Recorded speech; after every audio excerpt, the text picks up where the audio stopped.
இறைவனுக்கு நன்றி செலுத்துங்கள். இதுவே கிறிஸ்து இயேசுவோடு இணைந்திருக்கும் உங்களை பற்றிய இறைவனின் திருவிழம். இறைவனின் பேரன்பில் வாழும் புனித இன்னாசியார் ஆடிய பங்கு சமூகமாகிய நாம் பாதுகாவலரான புனித இன்னாசியார் திருவிழாவை கொண்டாடும் இப்புனித வேளையில் நற்கருணை நாவலின் திருமுன் ஒன்று கூடி நன்றி உணர்வோடு திருப்புகழ் மாலை ஆராதனையை அர்ப்பணிக்கின்றோம். இறைவன் நாம் பங்கேற்கும் நம் குடும்பங்கள் ஒவ்வொன்றிற்கும் எண்ணிலடங்கா அருள்களையும் ஆசீர்வாதங்களையும் பொழிந்துள்ளார். அவரது வழி நடத்தலும் பாதுகாப்பும் அன்பும் இரக்கமும் நாம் பெற்ற ஒவ்வொரு நன்மையும் அவரது அளவற்ற கருணையின் அடையாளங்களாகும். அந்த நன்மைகளை நினைவு கூர்ந்து நன்றியுள்ள இதயத்துடன் அவரை புகழ்ந்து போற்றுவதே இம்மாலை ஆராதனையின் நோக்கமாகும். இந்நற்கருணை ஆராதனையில் ஆண்டவரின் திருமுன் தமது குடும்பங்கள் அனைத்தையும் சமர்ப்பிக்கிறோம். ஒவ்வொரு இல்லமும் இறை அன்பிலும் ஒற்றுமையும் வளரவும், அமைதி, ஆரோக்கியம், வளம், ஆன்மீக புதுப்பிப்பு ஆகிய அருள்கொடைகள் நிறைவாக கிடைக்கவும் மன்றாடுகின்றோம். மேலும் எங்கள் அன்புக்குரிய பங்கு தந்தைக்காகவும் சிறப்பாக வேண்டுகின்றோம். அவருக்கு உடல் நலமும் உள்ள வலிமையும் ஞானமும் அருள பிறகும் இறைவன் அவரிடம் ஒப்படைத்துள்ள ஒவ்வொரு பணியும் முயற்சியும் மேய்ப்பு பணியின் கணித நிறைவுகளுக்கும் நற்கருணை நாதரை திருவரை மன்றாடுகின்றோம்.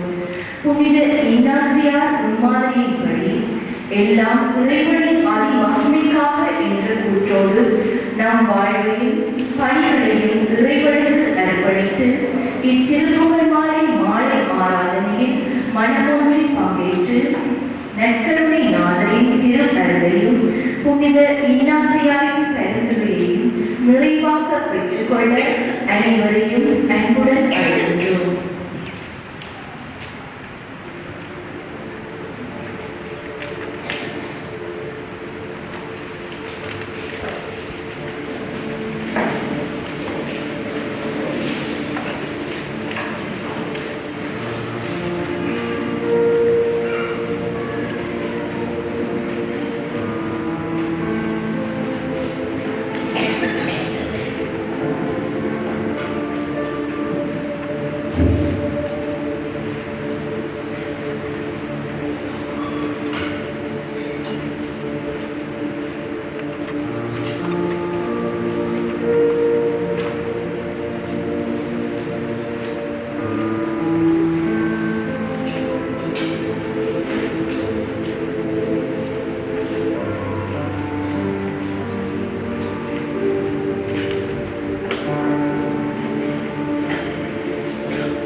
அனைவரும்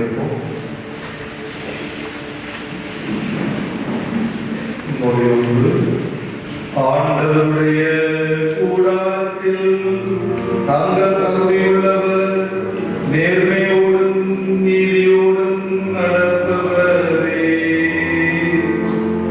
ஆண்டவரே கூடாரத்தில் தங்கிட தகுதியுள்ளவரையா உங்கள் மலையில் குடியிருப்பவரையா.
தந்தைக்கும் மகனுக்கும் தூய ஆவியாருக்கும் மகிமை உண்டாவதாக.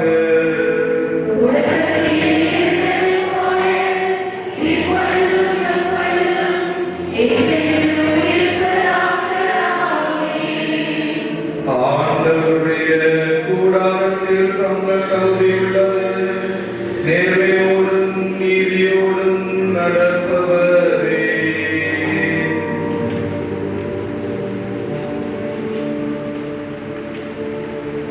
முன்மொழி 2.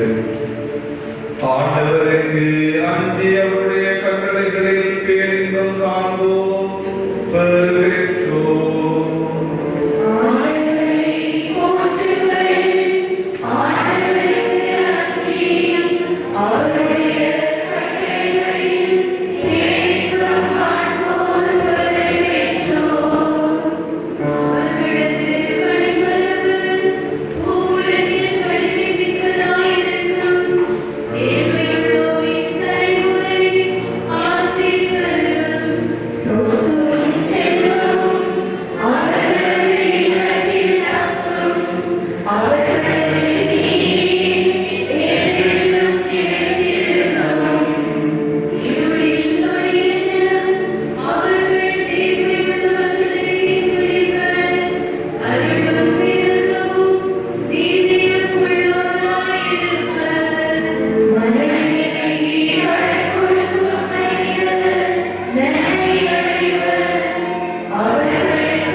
தந்தைக்கும் மகனுக்கும் தூய ஆவியாருக்கும் மகிமை உண்டாவதாக.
ஆண்டவர் நம் துணையாயிருக்காவிட்டால் நம் உயிர் தப்பியிருக்காது.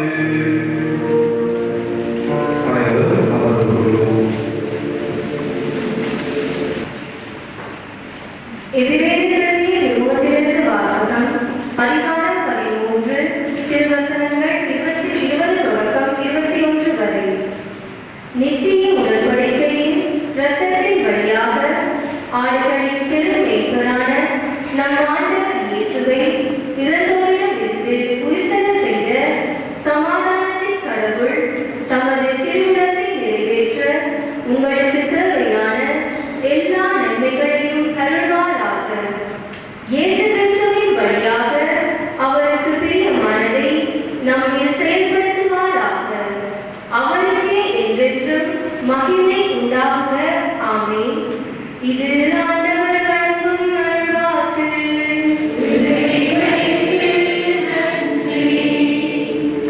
நான் அடைக்கலம் புகுந்துள்ளேன்.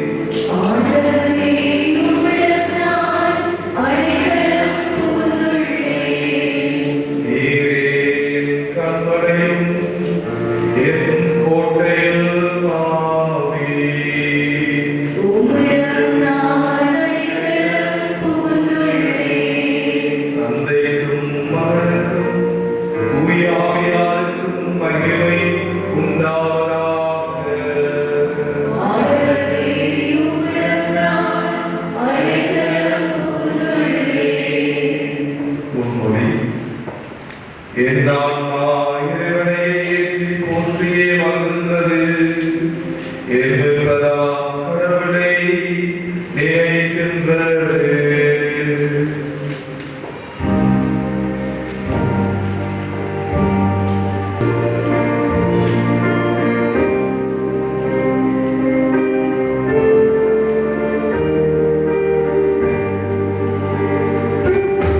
நீராய்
மாலை நேரத்தில் நம்மை தம் அன்பால் காத்த ஆண்டவரை நம்பிக்கையுடன் கொண்டாடுவோம்.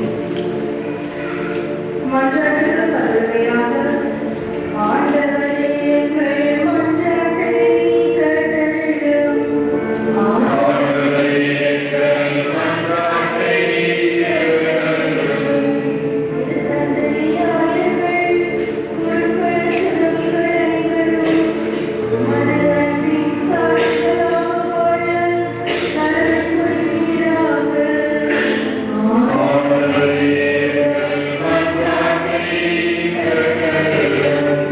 உலகெங்கும் சமாதானம் நிலவவும், போர், வறுமை, அநீதி அனைத்தும் அகலவும் அருள் புரிவீராக. ஆண்டவரே எங்கள் மன்றாட்டை கேட்டருளும். நோயுற்றோர், தனிமையில் இருப்போர், துன்பப்படுவோர், நம்பிக்கை இழந்தோர் அனைவருக்கும் ஆறுதலும் கருணையும் அருள்வீராக. ஆண்டவரே எங்கள் மன்றாட்டை கேட்டருளும். உங்கள் குடும்பங்கள், பங்குகள், சமய சமூகங்கள் அனைத்தும் உமது அன்பிலும் ஒற்றுமையிலும் வளர அருள் புரிவீராக. ஆண்டவரே எங்கள் மன்றாட்டை கேட்டருளும். இவ்வுலக வாழ்வை நிறைவு செய்து உம்மிடத்தில் இளைப்பாறும் மக்கள் அனைவருக்கும் நித்திய ஒளியையும் அமைதியையும் அருள்வீராக. ஆண்டவரே எங்கள் மன்றாட்டை கேட்டருளும். கற்பித்தபடி நாம் துணிவுடன் கொண்டாடுவோம். உள்உலகத்தில் இருக்கிற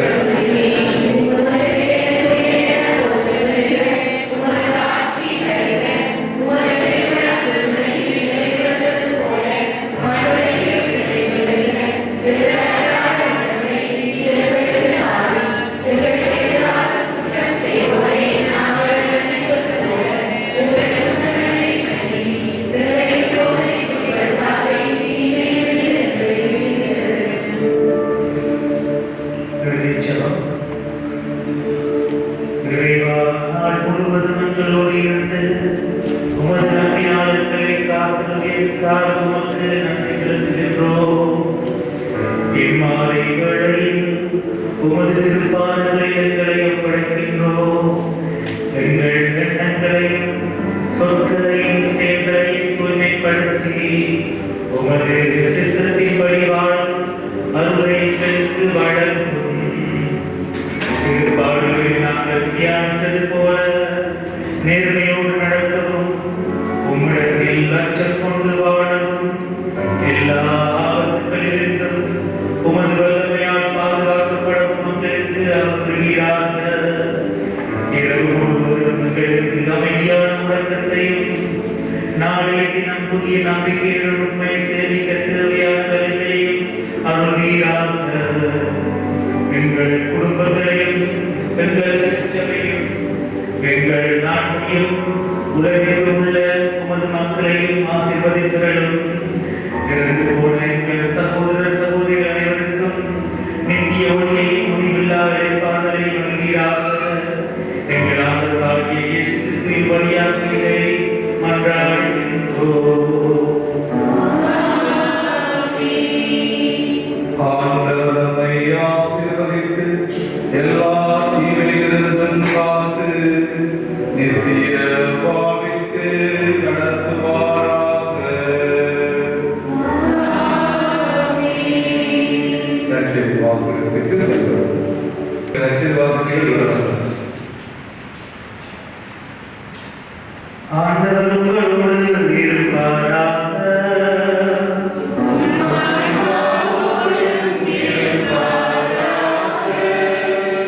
தூய யோவானின் நற்செய்தியிலிருந்து வாசகம்.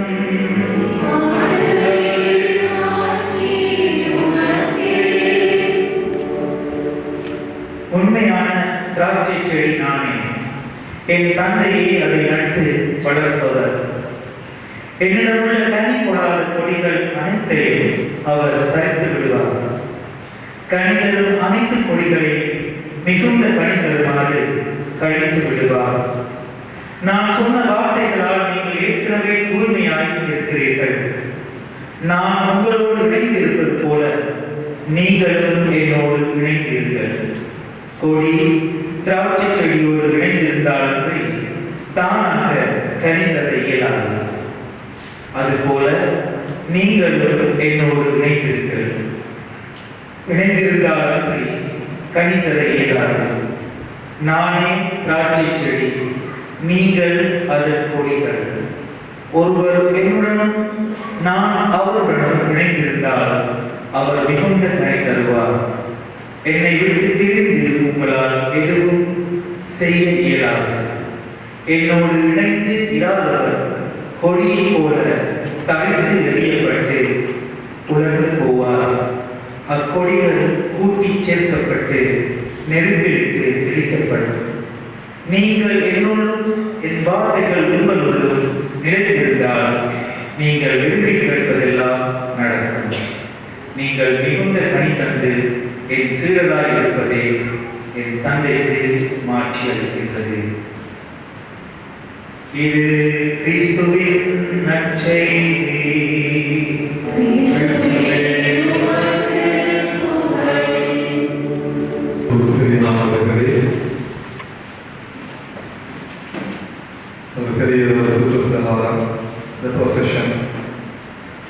முடித்துவிட்டு வந்திருக்கிறீர்கள். பலவிதமான அனுபவங்கள், பலவிதமான கருத்துக்கள், பலவிதமான சிந்தனைகள். இது எப்படி இருப்பினும் இந்த சுற்றுப்பிரவாதம் ஒரு முக்கியமான ஒரு அம்சமாக அமைகிறது. ஏனென்றால் கிறிஸ்தவர்களாகிய நாங்கள் ஒன்றாக இந்த சுற்றுப்புறத்தில் வாழ்ந்த மக்களுக்கு சாட்சி அளிக்கின்றோம். நாங்கள் கத்தோலிக்கர்கள். எங்களுக்கு புனிதர்கள் இருக்கிறார்கள்.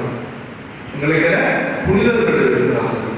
பார்த்தீங்கன்னா சொன்ன எல்லா இடங்களிலும் கத்தோலிக்கர்கள் வீடுகளுக்கு முன்பாக, சில இந்து வீடுகளுக்கு முன்பாகவும் சுருபங்கள் வைக்கப்பட்டது. பலதரப்பட்ட சுருபங்களை வைத்திருந்தாங்க. இயேசுவை வைத்திருந்தாங்க, அந்தோனியார் வச்சிருந்தாங்க. இப்படி பல சுருபங்களை வைத்திருந்தாங்க. இது வைத்திருந்தாலும் அதனுடைய வெளிப்பாடுல நாங்கள் வித்தியாசமான மனிதர்கள். இறைவனை நாங்கள் அன்பு செய்கிறோம். இறைவனை நாங்கள் அன்பு செய்வது பெரிய ஒரு சுற்றாக இருந்தாலும் மற்ற மனிதர்கள் 9 வருடம் உங்களை பார்க்கிற பொழுது அவர்கள் சிந்திப்பார்கள், இவர்கள் கிறிஸ்தவர்கள். அதனால் கிறிஸ்துவுக்கு பிரியமானவர்களே, நீங்கள் செய்த சுற்றுப்பிரகாரம் மிகவும் ஒரு சாட்சி நிறைந்த ஒரு பிரகடனமாக, ஒரு சுற்றுப்பிரகாரமாக அமைகிறது உங்களுடைய வாழ்க்கை. அதை நீங்கள் வாழ்ந்து கொள்ளலாம். நீங்கள் பார்த்துட்டு இடையில பரிசு கொடுத்தாங்க, கரைகள் கொடுத்தாங்க, சீட்டுகள் கொடுத்தாங்க, பாப்கார்ன் கொடுத்தாங்க, சோளம் பொடி கொடுத்தாங்க, பிஸ்கட் கொடுத்தாங்க. நான் பயன்படுத்தான் வாங்கினேன். விஷயம் கொடுத்தாங்க. ஏன் அதை கொடுக்கிறார்கள்? உங்களை இந்த பயணத்தின் போது உங்களுடைய கடைகள் இருப்பதற்காகவோ உங்களை டிஸ்ட்ராக்ட் பண்ணுவதற்காக அல்ல. அவர்களுக்கு ஒரு விசுவாசம். நீங்கள் யாத்திரை செய்கிற பொழுது கிறிஸ்துவுக்கு தெரியவானது. அப்படிதான் நாட்கள் யாத்திரை செய்கிற பொழுது யாத்திரை போகிற மனிதர்கள் எதையும் சுமந்து போக மாட்டார்கள். யாத்திரை போகிற மனிதர்கள் எதையும் சுமந்து போக மாட்டார்கள். அவர்கள் வழி பயணத்தின் போது அவர்கள் உணவு கொடுப்பார்கள், அவர்களுக்கு நீர் கொடுப்பார்கள். அதுதான் நீங்கள் ஒரு யாத்திரை போகிற பொழுது அவர்கள் அதை கொண்டு போவார்கள். நீங்க சாப்பிட்டது அதுக்காக பாச கண்டிப்பார்கள். சில விஷயங்களை நாங்கள் ஆழமாய் புரிந்து கொள்ள வேண்டும். தவறாய் புரிந்து கொள்ளக்கூடாது, தவறாய் புரிந்து கொள்ளக்கூடாது. இது யாத்திரை, ஒரு யாத்திரை. அப்ப யாத்திரை போகிற மனிதனுக்கு, ஒரு புனிதருக்கு சாட்சியாகவும் இறைவனை சுமந்து செல்கிற மனிதனுக்கு ஒரு கொடி கொடுக்கிறது. ஒரு கொடுக்கிற நேரம், ஒரு கொடி உணவு கொடுக்கிற நேரம் அவர்களுக்கு ஆசீர்வாதமாக இருக்கு. அதுதான் அவர்களுடைய நோக்கம். அதுதான் அவர்களுடைய நோக்கம். ஆனால் சிலர் இதுக்கே வருவாங்க, பெரிய பேங்க் கட்டிடுவோம். அதுதான் அது ஒரு வழக்கமாயிடும். நமக்கு நிறைவேறி ஒரு மனிதனுக்கு பகலப்படையை கொள்ள வேண்டும். பகலப்படை எல்லாரும் வீடு கொண்டு பக்கத்தில் இருக்காங்க கொடுப்பாங்க. அதுவும் நிலப்படை தான். அதுவும் இதுக்காக வரக்கூடாது, இதுக்காகவே வரக்கூடாது. விசுவாச பழக்கங்களை நாங்கள் சரியாக புரிந்து கொள்ள வேண்டும். கிறிஸ்துவுக்கு பிரியமாக நீங்க இறைவனுக்கு சாட்சியாக நீங்க ஒரு பயணத்தை செய்கிற பொழுது உங்களுக்கு உணவு கொடுக்கிற மனிதர்கள் ஆசீர்வாதமாக இருப்பார். அதனால்தான் அவர்கள் கொடுக்கிறார்கள். எப்படி கொடுக்குறாங்க எனக்கு தெரியாது. அதான் அதனுடைய அப்படி இல்லை. அவர்கள் மனிதருக்கு போன வருடம் ஏதாவது நேர்த்தி வச்சிருப்பாங்க. இந்த வருடம் இது நடந்தால் நான் இதை கொடுப்பேன், இந்த வருடம் இது நடந்தால் நான் இதை கொடுப்பேன். அதனால் வழியோடு வைத்திருப்பார். அதனால இந்த பழக்க வழக்கங்களை எங்களுடைய ட்ரெடிஷன் இதை நாங்கள் சரியாக புரிந்து கொள்ள வேண்டும். இதை நாங்கள் சரியாக புரிந்து கொள்ள வேண்டும். கிறிஸ்துவுக்கு பிரியமானவர்களே, தவறாக கலைக்கவும் கூடாது, தவறாக விலகிக் கொள்ளவும் கூடாது, அதில் போட்டி படம் வந்துடக்கூடாது. முன்வீட்டுக்காரர் சோழா கொடுத்தவன் நாங்க சபத்துக்கு அப்படி அல்ல. நீ வைத்த நேர்த்தி என்ன? ஆண்டவருக்கு என்ன நீ வாக்கு கொடுத்தார்? சும்மா 4 மாதம் பானை வாங்கி வச்சிருக்க வீட்டுக்கு அவர்கிட்ட கொடுத்துருவோம். அதல்ல, நாங்கள் செய்கிற ஒவ்வொரு செயலுக்கு பின்னாலும் முழுமையான உண்மையான அர்த்தம் இருக்கிற பொழுது ஆண்டவர்களுடைய ஆசீர்வாதம் எல்லாவற்றால் படம் காட்டும் அறிவு, எல்லாவற்றால் படம் காட்டும் அறிவு கிறிஸ்துவுக்கு பிரியமாக. அதனால என்னுடைய வாழ்க்கையில் ஒரு நவநாளை ஒரு வேஸ்டர்ல முக்கியமான ஒன்றாய் அமைகிறது. இரண்டாவது இறைவார்த்தை வழிபாடு திருப்பாடலை வாசிக்கப்படுகிறது. உங்களுக்கு இஸ்ராயேல் எகிப்திலிருந்து கானான் தேசத்திற்கு போனார். போகிற பொழுது அதை கடந்த பிற்பாடு அவர்கள் இறைவன் செய்ததை பாடலாய் பாடினார்கள். எகிப்திலிருந்து ஆண்டவர் எங்களை காத்து வந்தார், எங்களை வழிநடத்தி வந்தார் என்று அவர்கள் ஆண்டவருக்கு நன்றி செலுத்தினார். அப்படி ஒரு யாத்திரையை முடித்த பிற்பாடு திருப்பாடல் மூலமாக ஆண்டவரை போற்றிக் கொள்வது இறுதியாக இறைவார்த்தையும் இறைவனுடைய ஆசீர்வாதம். இறுதியாக இறைவார்த்தையும் இறைவனுடைய ஆசீர்வாதம். 3 விஷயங்களை சொல்லி நான் முடிக்கலாம். கிறிஸ்துவுக்கு பிரியமானவர்களே, இந்த ஆண்டவர்கள் பற்றி விழுந்திருக்கிறார்கள், எங்கள் மீது அன்பாய் இருக்கிறார்கள். அவர்கள் நாங்கள் எந்த பொய்யும் சொல்ல முடியாது. நீ என்ன சிந்தித்துக் கொண்டிருக்கிறாய்? நீ வாழ்வில் எதை நினைத்துக் கொண்டிருக்கிறாய்? இப்படிப்பட்ட வாழ்க்கையை நீ வாழ்ந்து கொண்டிருக்கிறாய். எதை நீ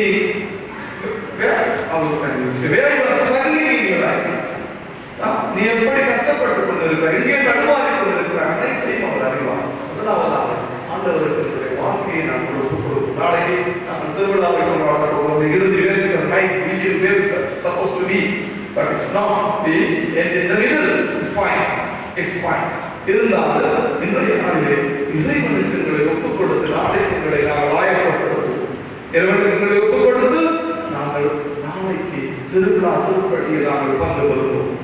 இறைவனுக்கு நீங்கள் ஒப்புக் கொடுக்கிற பொழுது 3 விடயங்களை நீங்கள் பார்க்க வேண்டும். உங்களுடைய வாழ்க்கை 3 விடயங்கள். ரைட். இப்ப திவ்யநற்கரை புதிதாக எடுத்த பிள்ளைகள் கை வைத்து பார்ப்போம். திவ்யநற்கரை புதிதாக எடுத்த பிள்ளைகள் ரைட். All right, wonderful. திவ்யநற்கரை முதலெடுத்தாக கை வைத்து பார்ப்போம். திவ்யநற்கரை எடுத்தாக கை வைத்து பார்ப்போம்.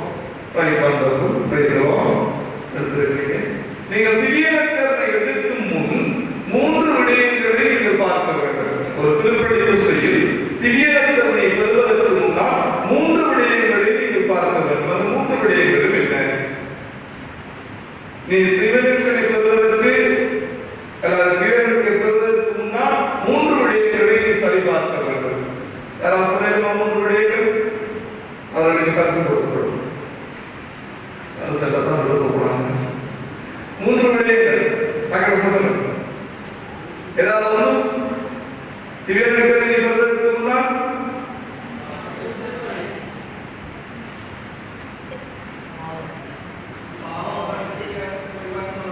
praise the Lord. முதலாவது தூய்மையாக ஒரு மனிதன் இருக்கவன். எப்படி இருக்க வேண்டும்? தூய்மையாக இருக்கவன். அதற்காக ஒப்புரவற்றாதத்தை நாங்கள் செய்வோம். ஒரு நாளுக்கும் ஜோசப் பெரியார் இருந்திருந்தார். அவர் அடைக்கிற மைக்கில் சொல்லுவார், சொல்லி விடுங்கப்பா அந்த பாசங்க சொல்லப்படி கேட்டு ஒப்புரவற்றாதவன். அப்ப தூய சொல்லுவாங்க. இரண்டாவது தூய்மை.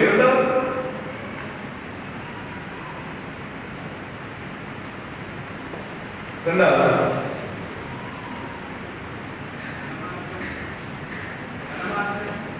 மனமாற்றம் பாவமளிக்கும் ஒன்றுதான். இரண்டாவது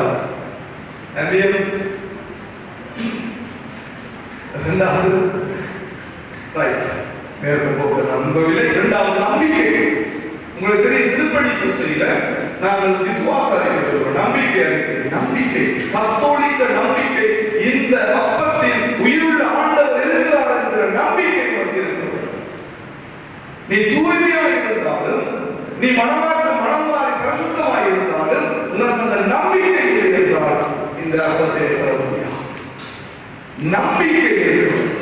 இது உயிருள்ள இறைவன் இருக்கிறார் என்கிற நம்பிக்கை உனக்கு இருக்கிறது. இல்லாவிட்டால் நீ எவ்வளவு பரிசுத்தமாக இருந்தது, விசுவாசம் இல்லாவிட்டால் இது ஒரு மப்பமாக ஒரு வாழ்க்கையை இருக்கு. நீ இறைவனை பெற்றுக்கொள்ளவில்லை, அப்பத்தை பெற்றுக்கொள்ள. அது இரண்டாவது. மூன்றாவது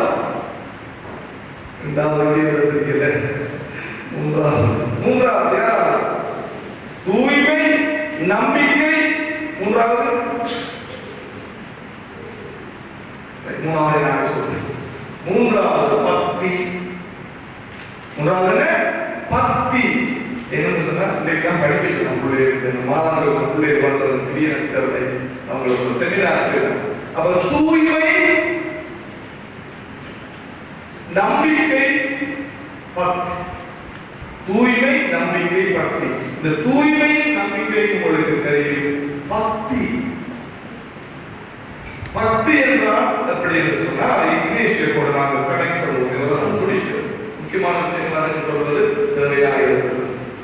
பக்தி என்று சொன்னால் நீங்க ஸ்பிரிச்சுவல் எக்ஸசைஸ், ஆன்மீக பயிற்சியை செய்கிறது. கடைசியில ஒட்டை வாழ்க்கை சொல்லுவோம்.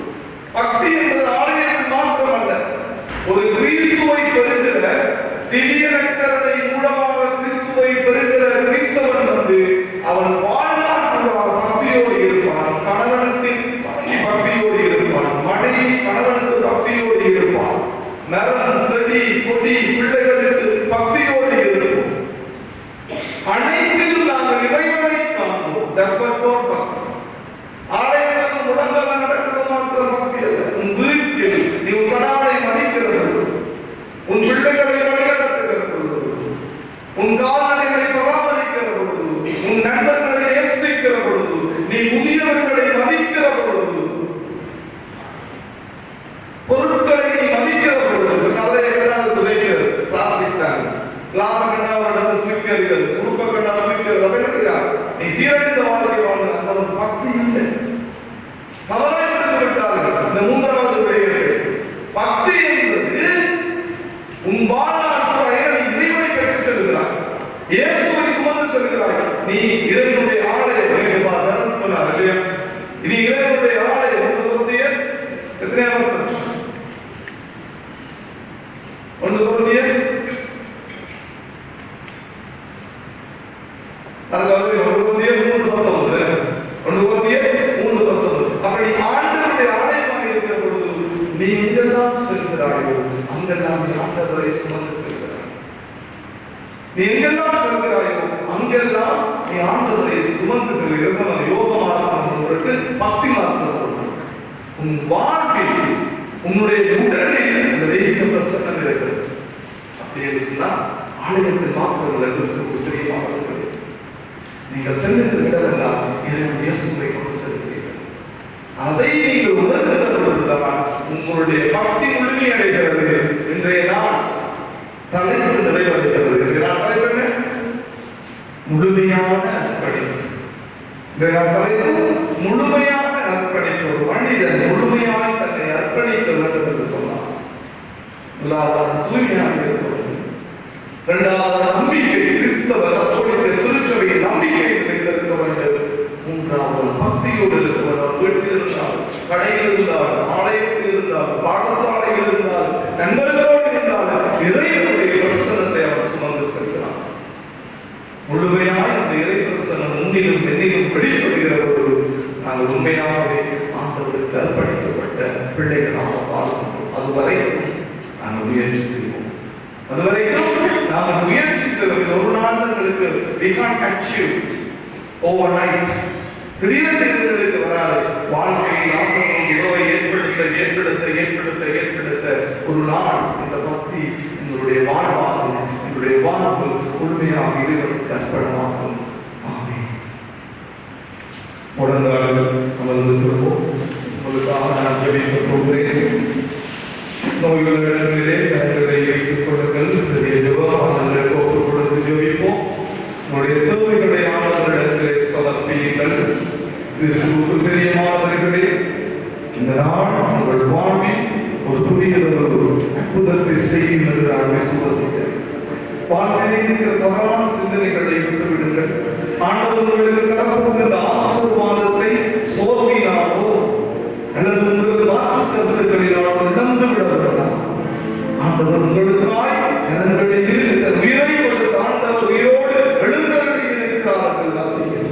அந்த பிரசன்னத்தை உணர்ந்து கொள்ளுங்கள். கிறிஸ்துவுக்கு பெரியவானவர்கள், அந்த பிரசன்னம் உங்கள் மத்தியில் முழுமையாக இறங்கும்படிக்காக, அந்த ஆவியானவர்களை தொடும்படிக்காக, அந்த தெய்வீக பிரசன்னத்தை நீங்கள் கண்டுகொள்ளும்படிக்காக உங்களை முடியாத இறைவன் இயேசுவை நினைத்துக் கொள்வீர்களா? உங்கள் அருகாமையில் இருக்கிற அந்த ஆண்டவர் இயேசு உங்களிடத்தில் வந்து, மகனே மகளே, உன்னை தொடுகிறேன், உன்னுடைய வேதனையை போக்குகிறேன், உடலில் இருக்கிற நோய்களையும் மனதில் இருக்கிற வேதனைகளையும் நான் உன்னிடத்திலிருந்து எடுத்து விடுகிறேன். உன்னை முழுமையாக எனக்கு அர்ப்பணிப்பாயா? உன் கண்ணீரை நான் காண்கிறேன். உன்னை தொடுவதற்காக உனக்கு அருகில் நான் வந்திருக்கிறேன். இந்த நிமிடம் இறைவனுக்குரியதாய் மாறி போகிறது. எங்களுடைய பலவீனங்கள், எங்களுடைய வேதனைகள், எங்களுடைய பாவ பழக்கங்கள், நாம் விட்ட கண்ணீர்கள், எங்கள் உடலில் இருக்கிற சோதனைகள், நோய் எல்லாவற்றையும் ஆண்டவருக்கு ஒப்புக் கொண்டு போவான். அந்த இயேசுவுக்கு ஒப்புக் கொடுங்க. ஆண்டவர் இயேசுவுக்கு ஒப்புக் கொடுங்க. மனிதனோ முகத்தை பார்க்கிறார், இறைவன் எங்களுடைய இருதயங்களை பார்க்கிறவராக இருக்கிறார். ஆண்டவர் என்னுடைய வாழ்க்கையை கொள்கிறதப்பா. தகப்பனே, நோயினால் நான் வேதனைப்படுகிறேன் ஆண்டவரே. மனிதர்கள் என்னை எரிச்சலோடு பார்க்கிறார்கள் ஆண்டவரே. தலை நிமிர முடியவில்லை. வேதனை கண்ணீரோடு வாழ்ந்து கொண்டிருக்கிற வாழ்க்கையாக இருக்கிறது சுவாமி. எந்த பக்கத்தில் போனாலும் பிரச்சனை, எங்கு போனாலும் வேதனை, எதுவும் வாழ்க்கையில் சரிவரவில்லை. பயந்து வாழ்ந்து கொண்டிருக்கிறேன், நிம்மதி இல்லாமல் வாழ்ந்து கொண்டிருக்கிறேன் ஆண்டவரே. அப்பா, உண்மையை நம்புகிறேன் அப்பா. அப்பா, உண்மையை விசுவாசிக்கிறேன் அப்பா. நீரே எனக்கு வாழும் ஆண்டவரே. என்னை நிரப்பும் ஆண்டவரே. உம்முடைய மகிமையை அவனை நிரப்புங்க ஆண்டவரே. இந்த பிள்ளைகளை நிரப்புங்கப்பா. நெஞ்சோடு கரத்தைக்கு உங்களை ஒப்புக் கொடுப்பீர்களா? இன்றைய நாளுமாக முழுமையாக எங்களுடைய ஆண்டவருக்கு அர்ப்பணிப்போம். இந்த உலகங்களை பற்றி என்ன பேசினாலும் பரவாயில்லை, மனிதர்களை பற்றி என்ன சொன்னாலும் பரவாயில்லை, எங்களை படைத்த அந்த உயிருள்ள ஆண்டவர் எங்களை அறிந்திருக்கிறார். அவரிடத்தில் ஒப்புக் கொடுத்து ஜெபிக்கிற பொழுது அவருடைய ஆசீர்வாதத்தினால் நிரப்புகிறார், அவருடைய அன்பினால் நிரப்புகிறார். இன்றைக்கு நீ விடுதலை அடைவாய். அந்த விடுதலையை நீ கண்டு கொள்வாய். இயேசுவின் கரம் உன் மீது வைக்கப்படுகிறது. உணர்ந்து கொள். இயேசு உன்னை தொடுகிறார். இயேசு உன்னை வழிநடத்துகிறார். அவரை உன்னை தேர்ந்தெடுத்திருக்கிறார். என் அன்புக்குரிய மகனே மகளே, அந்த இயேசுவினிடத்திலே சொல்லுவாயா உன்னுடைய தேவைகளை? நான் சொல்லுகிற ஜெபத்தை என்னோடு சேர்ந்து சொல்லுங்கள். அன்பான ஆண்டவரே, இந்த நாளை உமக்கு ஒப்புக் கொடுக்கிறோம். எங்களுடைய வாழ்க்கையை உமக்கு ஒப்புக் கொடுக்கிறோம் சுவாமி. எங்கள் வீட்டை உமக்கு ஒப்புக் கொடுக்கிறோம். எங்கள் கணவன் மனைவியை உமக்கு ஒப்புக் கொடுக்கிறோம். எங்கள் பிள்ளைகளை உமக்கு ஒப்புக் கொடுக்கிறோம். எங்கள் உறவினர்களை உமக்கு ஒப்புக் கொடுக்கிறோம். தகப்பனே, எங்களுடைய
ஜெபிப்போமாக. ஆண்டவராகிய இயேசு கிறிஸ்துவே, இந்த வியப்புக்குரிய திருவருட்சாதனத்திலே உம்முடைய திருப்பாடுகளின் எங்களுக்கு விட்டுச் சென்றீரே. உமது திருவுடல் திருரத்தம் வெற்றி மறைபொருளை வழங்கும் நாங்கள் உம்முடைய உறுப்பின் பலனை இடைவிடாமல் அனுபவிக்க அருள் புரியும். தந்தையாகிய இறைவனோடு தூயாவி ஒன்றில் என்றென்றும் வாழ்ந்து ஆட்சி செய்கின்ற உண்மை மன்றாடுகின்றோம்.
கிறிஸ்துவுக்கு பிரியமானவர்களே, இந்த